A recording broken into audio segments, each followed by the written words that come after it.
let's talk about the hierarchy of defending and attacking. The point is they're both the same. We're defending assertively, so we're not just attacking and not just defending. If you just defend, you're going to get struck. If you just attack, you're going to create pockets of space and become vulnerable to attack as well.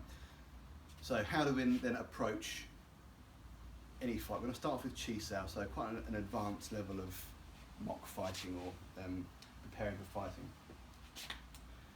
So rather than just making contact and trying to create an attack, I'm going to defend assertively, which first of all means controlling my opponent. So first thing I'm trying to do in contact. We'll get on to non-contact in a minute. So when I'm in non-contact, I'm trying to control my opponent first and foremost, i.e. both elbows. I'm then looking for a point in which that equilibrium fails.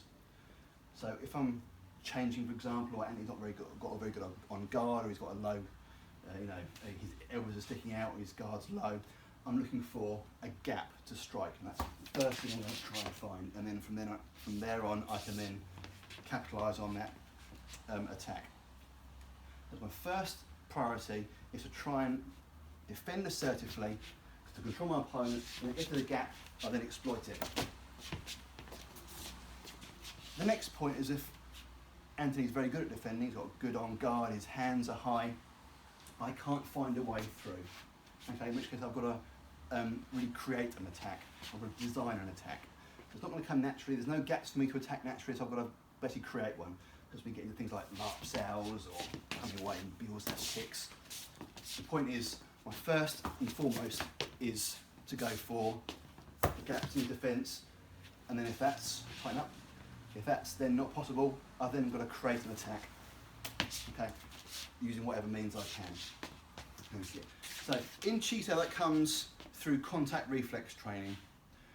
When it comes to non-contact engagement, such as if Anthony and I were at this kind of range, I'm going to use my eyes, but it's the same principle. First thing I'm looking for is gaps in attack. Rather than just creating an attack, I'm going to use my Chi-sau knowledge and skills to try and see what gaps are available to me and attack those. If Anthony's got a very good guard again, his hands are high, he's got a good structure, I can see that, I can then got to design an attack.